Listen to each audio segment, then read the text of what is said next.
You, John Fitzgerald Kennedy, do solemnly swear I, John Fitzgerald Kennedy, do solemnly swear that you will faithfully execute the office of President of the United States that I will faithfully execute the office of President of the United States and will, to the best of your ability, and will, to the best of my ability, preserve, protect, and defend the Constitution of the United States. preserve, protect, and defend the Constitution of the United States. So help you God. So help me God.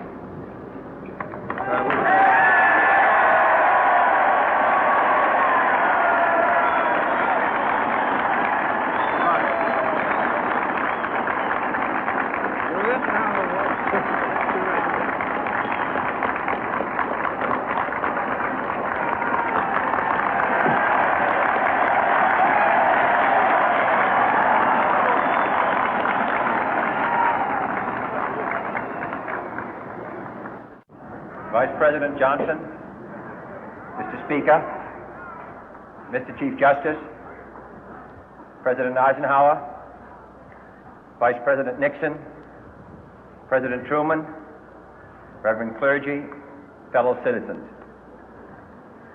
We observe today not a victory of party, but a celebration of freedom, symbolizing an end as well as a beginning, signifying renewal as well as change. For I have sworn before you and Almighty God the same solemn oath our forebears prescribed nearly a century and 3/4 ago. The world is very different now, for man holds in his mortal hands the power to abolish all forms of human poverty and all forms of human life. And yet the same revolutionary beliefs for which our forebears fought are still at issue around the globe. The belief that the rights of man come not from the generosity of the state, but from the hand of God. We dare not forget today that we are the heirs of that first revolution. Let the word go forth from this time and place to friend and foe alike that the torch has been passed to a new generation of Americans born in this century, tempered by war, disciplined by a hard and bitter peace, proud of our ancient heritage, and unwilling to witness or permit the slow undoing of those human rights to which this nation has always been committed and to which we are committed today at home and around the world.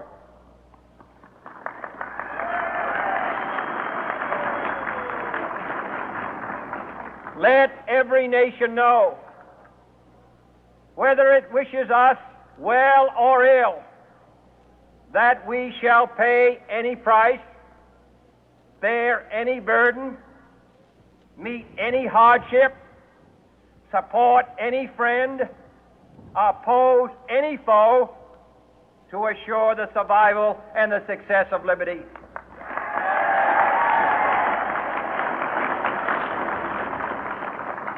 This much we pledge and more. To those old allies whose cultural and spiritual origins we share, we pledge the loyalty of faithful friends.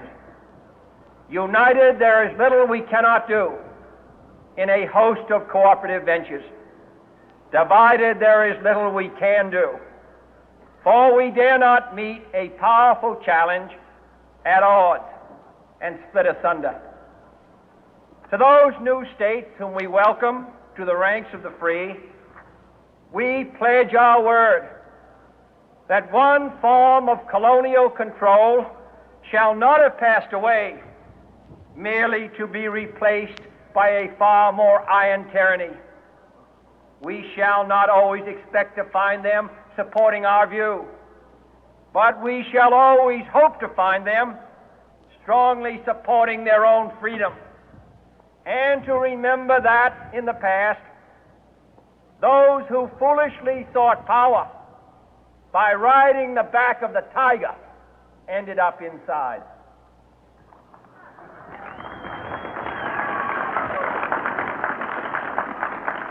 To those people in the huts and villages of half the globe struggling to break the bonds of mass misery, we pledge our best efforts to help them help themselves for whatever period is required, not because the communists may be doing it, not because we seek their votes, but because it is right. If a free society cannot help the many who are poor, it cannot save the few who are rich.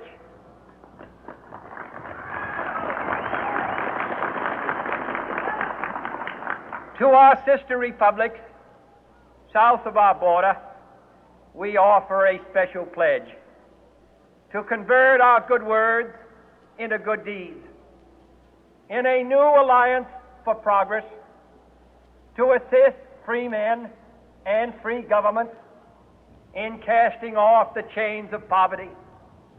But this peaceful revolution of hope cannot become the prey of hostile powers. Let all our neighbors know that we shall join with them to oppose aggression or subversion anywhere in the Americas. And let every other power know that this hemisphere intends to remain the master of its own house.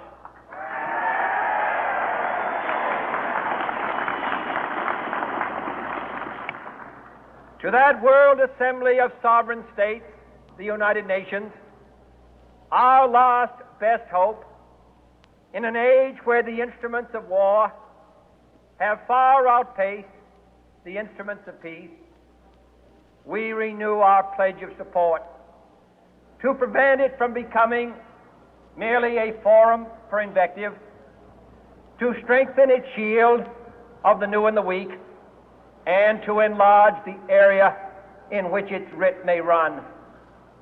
Finally, to those nations who would make themselves our adversary, we offer not a pledge, but a request that both sides begin anew the quest for peace. Before the dark powers of destruction, unleashed by science, engulf all humanity in planned or accidental self-destruction, we dare not tempt them with weakness, for only when our arms are sufficient beyond doubt can we be certain beyond doubt that they will never be employed. But neither can two great and powerful groups of nations take comfort from our present course, both sides overburdened by the cost of modern weapons, both rightly alarmed by the steady spread of the deadly atom, yet both racing to alter that uncertain balance of terror that stays the hand of mankind's final war. So let us begin anew, remembering on both sides that civility is not a sign of weakness, and sincerity is always subject to proof. Let us never negotiate out of fear, but let us never fear to negotiate.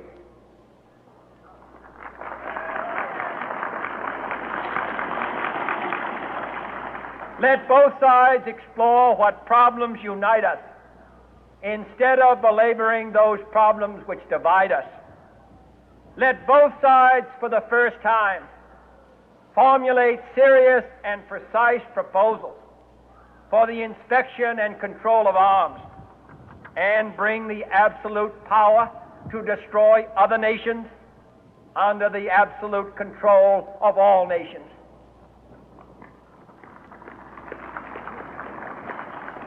Let both sides seek to invoke the wonders of science instead of its terrors. Together, let us explore the stars, conquer the deserts, eradicate disease, tap the ocean depth, and encourage the arts and commerce. Let both sides unite to heed in all corners of the earth the command of Isaiah to undo the heavy burden and let the oppressed go free.